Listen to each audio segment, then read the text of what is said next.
Hello, എല്ലാവർക്കും നമസ്കാരം. Mister and Mrs chef ചാനലിലേക്ക് സ്വാഗതം.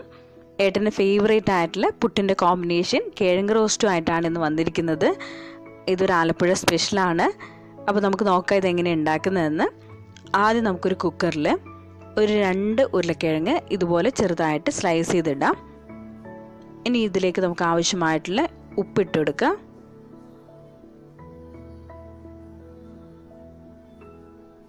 അതുപോലെ ഇത് വേവാൻ ആവശ്യമായിട്ടുള്ള വെള്ളം ഒഴിച്ചു കൊടുക്കുക. ഞാനിവിടെ ഒരു 1.5 ഗ്ലാസ് വെള്ളം ഒഴിച്ചിട്ടുണ്ട്. ഇനി ഇത് നന്നായിട്ട് ഇളക്കി മിക്സ് ചെയ്തതിന് ശേഷം നമുക്കിത് കുക്കർ അടച്ചു വെച്ച് ഒരു വിസിൽ വേവിച്ചെടുക്കാം. അങ്ങനെ വെന്ത് വന്ന് ഉരുളക്കിഴങ്ങ് നമുക്ക് ഇതുപോലൊരു സ്ട്രെയിനറിൽ ഇട്ടിട്ട് ഇതിൽ വെള്ളം ഒന്ന് വാറ്റി വെക്കാം.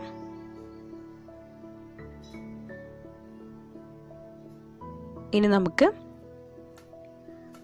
ഇതിലേക്ക് ഏറ്റവും ആവശ്യമായിട്ടുള്ള ഇൻഗ്രീഡിയൻ്റ് എന്താണെന്ന് നോക്കാം. ഇതിലേക്ക് നമുക്ക് മെയിനായിട്ട് വേണ്ടത് വെളുത്തുള്ളിയാണ്. ഞാനൊരു 20 വെളുത്തുള്ളി ഇവിടെ നന്നായിട്ട് ചതച്ച് വെച്ചിട്ടുണ്ട്. അതുപോലെ കുറച്ച് കറിവേപ്പില ആവശ്യമാണ്. ഒരു ചീഞ്ചട്ടി എടുത്തതിന് ശേഷം നമുക്ക് അതിലേക്ക് എണ്ണ ഒഴിച്ചു കൊടുക്കാം.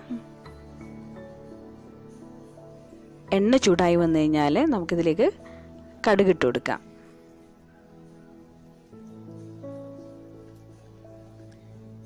കടുക് മൂത്ത് വന്നു കഴിഞ്ഞാൽ പൊട്ടിക്കഴിഞ്ഞാൽ നമുക്ക് ഇതിലേക്ക് ആവശ്യമായിട്ടുള്ള കറിവേപ്പില ഇട്ട് കൊടുക്കുക. കറിവേപ്പില ഒന്ന് നന്നായിട്ട് മുരിഞ്ഞു വരണം എണ്ണയിൽ കിടന്നിട്ട്. സാധാരണ നമ്മൾ പുട്ടിൻ്റെ കൂടെ കടലക്കറി അല്ലെങ്കിൽ ചെറുപയർ കറിയൊക്കെയാണ് കൂട്ടാറ്. ഇങ്ങനെ ഡ്രൈ ആയിട്ട് നമ്മൾ അധികം കഴിക്കാറുണ്ടാവില്ലായിരിക്കും. പക്ഷേ ഇതൊരു നല്ലൊരു കോമ്പിനേഷനാണ്. നമ്മൾ കഴിച്ചു തുടങ്ങിക്കഴിഞ്ഞാൽ പിന്നെ നമുക്ക് വേറൊരു കറിയും വേണം നമുക്ക് തോന്നില്ല. അപ്പോൾ അങ്ങനെ കറിവേപ്പില നന്നായിട്ട് മൂത്ത് വന്നു കഴിഞ്ഞാൽ നമുക്കിതിലേക്ക് നമ്മൾ നേരത്തെ നന്നായിട്ട് ചതച്ച് വച്ചിരിക്കുന്ന വെളുത്തുള്ളി ഇട്ട് കൊടുക്കാം. വെളുത്തുള്ളി നന്നായിട്ട് പാല് പോലെ അരയുകയാണെങ്കിൽ എത്രയും നല്ലത്.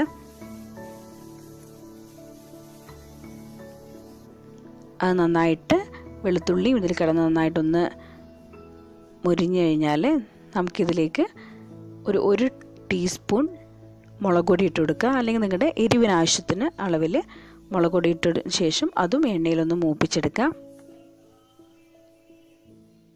ഇനി അതിന് ശേഷം നമ്മൾ നേരത്തെ ഉപ്പിട്ട് വേവിച്ച ഉരുളക്കിഴങ്ങ് ഇതിലേക്ക് ഇട്ട് കൊടുത്ത് നന്നായിട്ടൊന്ന് തവി വെച്ചൊന്ന് ഉടച്ചെടുക്കുക.